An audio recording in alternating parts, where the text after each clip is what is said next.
Selamat pagi, siang, sore, maupun malam. Perkenalkan, nama saya Jeremy Edward Wijaya, dan di sini saya akan mempraktekkan bagaimana cara menggunakan Wireshark untuk melihat aktivitas dari dua perangkat keras, yaitu dari laptop dan router WiFi. Nah, di sini saya langsung aja membuka aplikasi Wireshark. Karena kita akan melihat aktivitas dari router WiFi, maka langsung saja kita pilih WiFi. Ya, di sini mulai muncul banyak sekali aktivitas yang terjadi. Nah, di sini saya akan mencoba menggunakan domain dancecourses.com untuk mempraktekkan atau mensimulasikan apa yang terjadi aktivitasnya.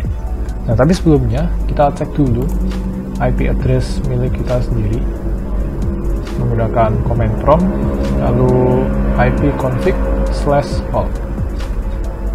Nah, ini bakal menjadi patokan kita, yaitu pada wireless LAN adapter WiFi, IP address network dalam laptop ini adalah 192.168.1.102, yang mana pasti ada di sini ya, bakal tercantum di dalam Wireshark ini, sudah di capture.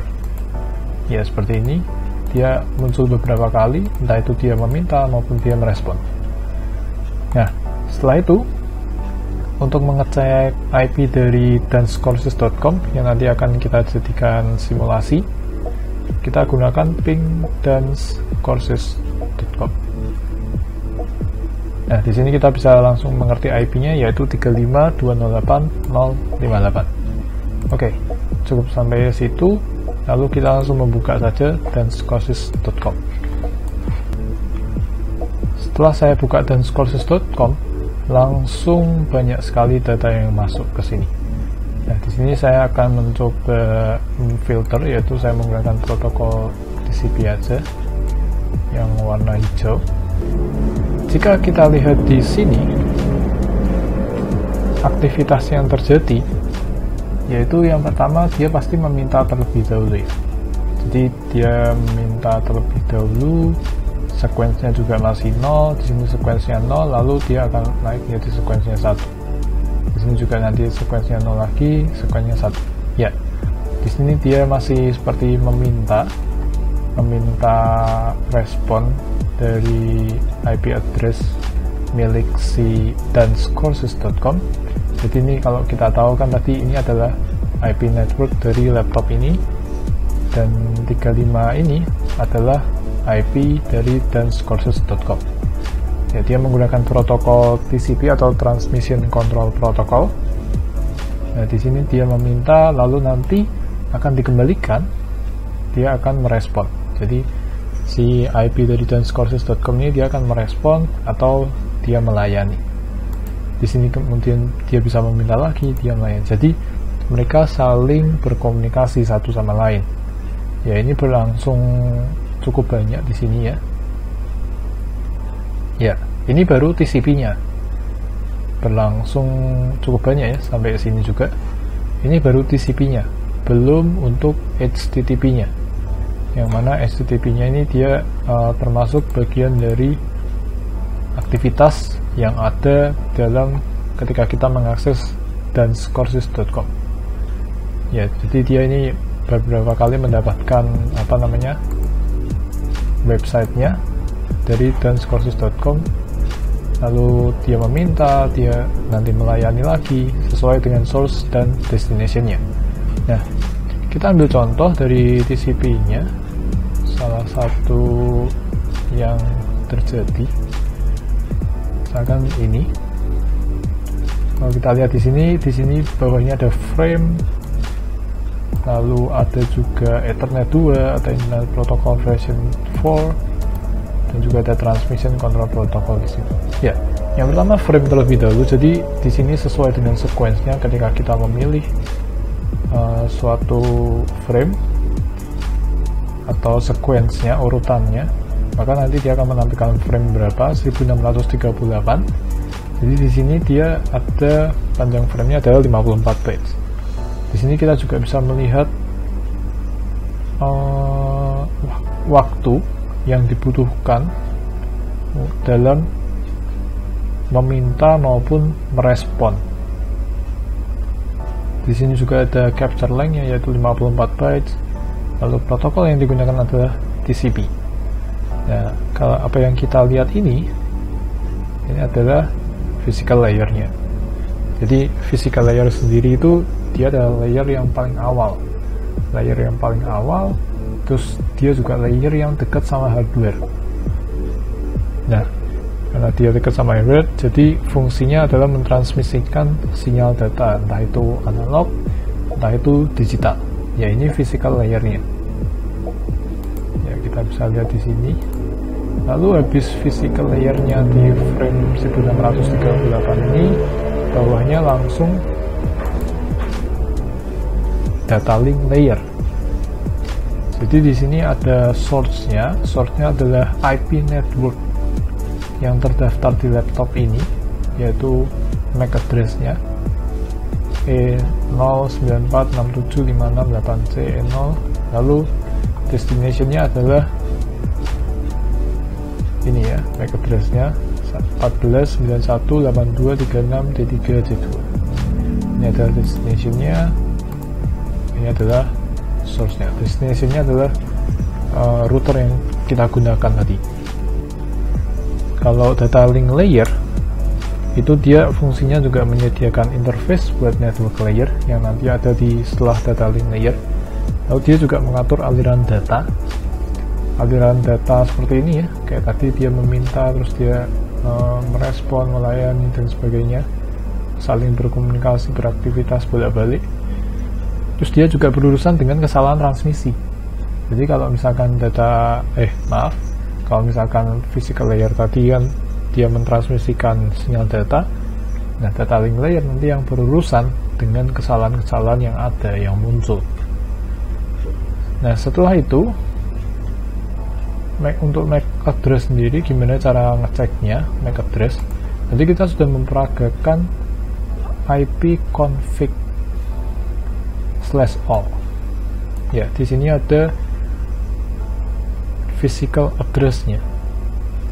Ya, di sini ada physical address-nya, yaitu E094 persis dengan apa yang ada di sini. Intel Core, di sini Intel Dual Band, yaitu sama. Inilah physical address yang dipakai, E094675658C0.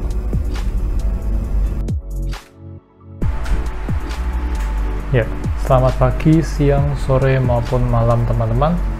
Nah, di sini saya akan menjelaskan bagaimana cara mempraktekkan Wireshark, mensimulasikan Wireshark dengan menggunakan dua perangkat keras lainnya, yaitu laptop dan PC. Jadi di sini saya sudah menggunakan kabel UTP cross, dan di sini sudah saya setting. Jadi di sini IP address untuk Ethernet-nya dia sudah saya setting menjadi 192.168.1.1, dan yang ada di komputer atau PC di sini saya menggunakan 192.168.1.2. Di sini langsung saya klik OK, lalu akan saya close. Dan di sini juga ada MAC address-nya ya teman-teman. Jadi MAC address-nya juga tampil di dua perangkat yang berbeda. Di sini bisa kita lihat bahwa beda, dan juga IP address-nya beda. Nah, selanjutnya di sini saya akan mencoba menggunakan Wireshark. Akan saya jalankan, lalu saya langsung masuk ke Ethernet. Karena Ethernet ini sudah ada koneksi. Ya. Di sini bisa kita lihat bahwa source-nya berbeda, ada 192.168.1.1 yaitu IP address untuk laptop ini, dan 192.168.1.2 yaitu IP address yang ada di dalam komputer atau PC. Nah, selanjutnya kami akan mencoba untuk melakukan file sharing. Jadi kalau misal tadi saya sudah mencoba sedikit file sharing, saya akan menggunakan backslash 2 kali 192.168.1.2 ini untuk mengakses file apa saja yang di-share oleh PC ke laptop. Nah, kalau kita lihat di sini ada Jeremy, dokumen masih kosong. Nah, sekarang coba kita balik lagi. Misalkan di sini saya sudah punya folder screenshots. Nah, setelah itu saya akan give access to specific people, and then pencet F1, lalu saya beri read and write, permission level read and write, lalu akan saya share. Sudah kelar, your folder is shared, lalu akan kami lihat di laptop. Nah, di laptop sendiri mengaksesnya seperti tadi, backslash 2 kali 192.168.1.2, lalu kami pencet user, lalu Jeremy, dan pictures, dan muncul screenshot yang sama dengan apa yang ada di komputer. Ya, ketika hal ini dijalankan, akan saya stop terlebih dahulu. Ya, di sini ada beberapa aktivitas ya teman-teman. Kayak misalkan ini ada request file dari source laptop ke komputer, lalu juga ada create response dari komputer ke laptop. Setelah itu seperti ini, ada error status pending, kemudian ada close request file. Nah, ini dia ya teman-teman. Kalau kita lihat di sini, jadi dia meminta file screenshots yang tadi sudah kita jalankan di komputer ini. Ada 2 screenshot. Lalu file ini merespon dengan memberikan path yang ada, yaitu jeremy/pictures/screenshots. Ya, di sini terjadi beberapa aktivitas. Nah, jika kita lihat di frame ini, yaitu frame 435, di sini ada banyak sekali data ya, ada frame number, lalu ada panjangnya dari frame tersebut yaitu 298 bytes. Lalu di sini juga protokolnya menggunakan SMB2. Nah, setelah itu di sini kita bisa melihat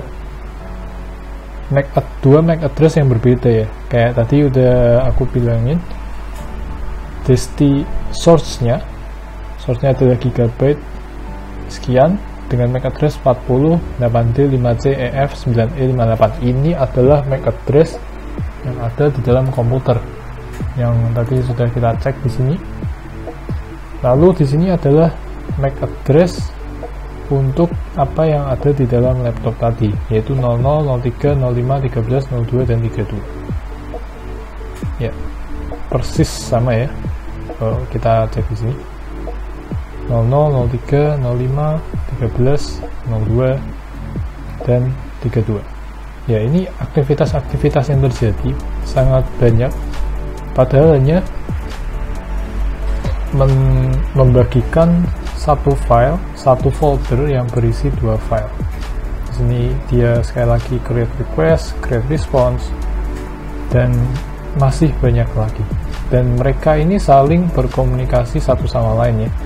Mereka yang pertama merequest, nanti merespon, habis itu merequest lagi, habis itu merespon lagi, dengan source dan destination yang saling bertukar-tukar. Ya, itu saja yang bisa saya jelaskan. Terima kasih sudah menonton video ini. Jangan lupa like dan subscribe. Sampai jumpa di video selanjutnya.